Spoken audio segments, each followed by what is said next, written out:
Donc au total, j'ai fait 22 ans de prison, donc dans des conditions qui ont différé selon les années. Au départ, donc j'étais prévenu en attente de condamnation, donc sous l'autorité d'un juge d'instruction, donc à qui appartenait la responsabilité d'accorder ou non un droit de visite ou un droit de communication avec l'extérieur. Souvent, les magistrats peuvent utiliser cette possibilité de connexion avec l'extérieur pour faire pression sur le détenu par rapport à l'instruction. Ça a été très compliqué puisque j'étais placé à l'isolement à ce moment-là et tous mes permis de visite qui ont été accordés dans un premier temps m'ont été retirés le jour de la naissance de mon fils. Et pendant les 8 mois qu'on suivit, je n'avais aucune autorisation ni de visite, ni de téléphone, ni même de courrier puisque tous mes courriers étaient saisis systématiquement. Alors qu'à l'inverse, après condamnation, donc quand je dépendais uniquement d'un directeur de prison, mes permis de visite ont été restaurés. J'ai donc pu voir mes enfants et mes proches. Et avec l'avancée aussi qui a eu lieu dans les prisons en France ces dernières années, il y a eu non seulement les parloirs, mais également la mise en place des unités de vie familiales.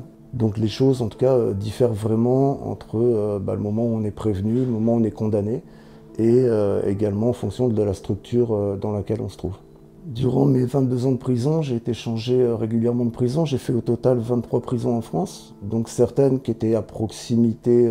Il y a eu des périodes voilà, comme ça où, à part le téléphone ou les courriers, le lien était vraiment rompu.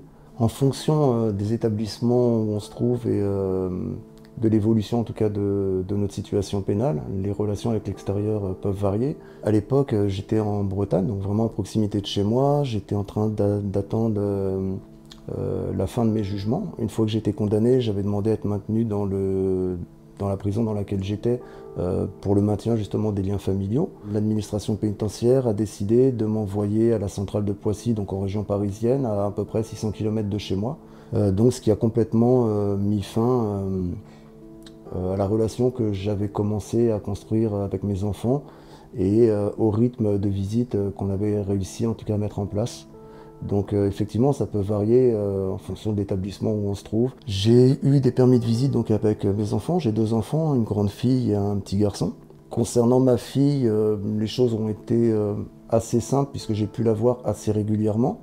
Donc on a pu construire un lien qui a grandi au fil du temps et on a pu se voir aussi bien pendant mes permissions de sortie que dans les unités de vie familiale. Donc on a vraiment construit un lien assez fort, on était très en contact. Alors qu'à l'inverse, avec mon fils, les choses ont été totalement différentes puisque les premiers mois de sa vie, on m'a interdit de voir qui que ce soit de ma famille, donc on n'a pas réussi à construire ce lien, ça a été assez compliqué. Et quand je l'ai retrouvé à l'extérieur après toutes ces années, cette relation elle a été vraiment dure à construire. On se voit un petit peu aujourd'hui, on s'est apprivoisé, on a appris à se connaître. Après j'ai eu la chance d'avoir un visiteur de prison, c'est des bénévoles donc, qui viennent rendre visite aux détenus qui n'ont pas spécialement des visites de leur famille.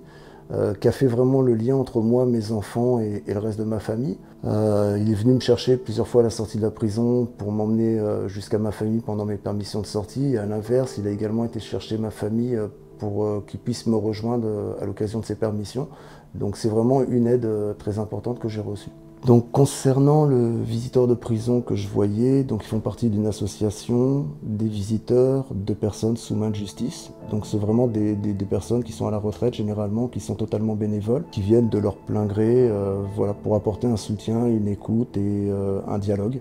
J'ai également eu affaire à une association, c'est le relais parents-enfants, donc qui allait chercher ma fille à l'époque où elle était placée en famille d'accueil et qui l'emmenait jusqu'au parloir, qui assistait au parloir, qui l'accompagnait et qui la ramenait ensuite, sans qui ça n'aurait pas pu se faire.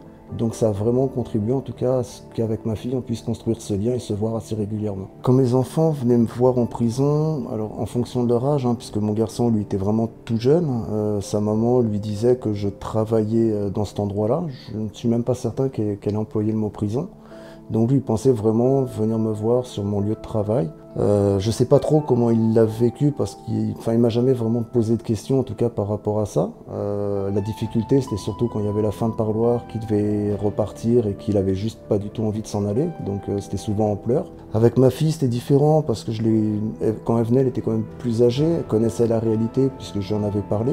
Donc j'avais parlé de la punition, des adultes, la différence de punition entre un adulte et un enfant et le fait que j'avais fait des bêtises. Donc voilà, c'est des choses qu'elle a quand même assez bien assimilées. Mais l'absence, par contre, encore aujourd'hui, ça pèse dans sa vie. On en parle assez régulièrement. Après, lorsque j'étais vraiment éloigné de chez moi, à plus de 600 km, en fait, pour une relation de couple, c'est compliqué puisque la personne qui est à l'extérieur, elle doit tout affronter toute seule. Puis à un moment donné, quand il y a une vraie rupture comme celle-là, la personne se renferme en fait sur ses responsabilités de maman et ça conduit souvent à des divorces. Et en tout cas, ça a été le cas pour moi.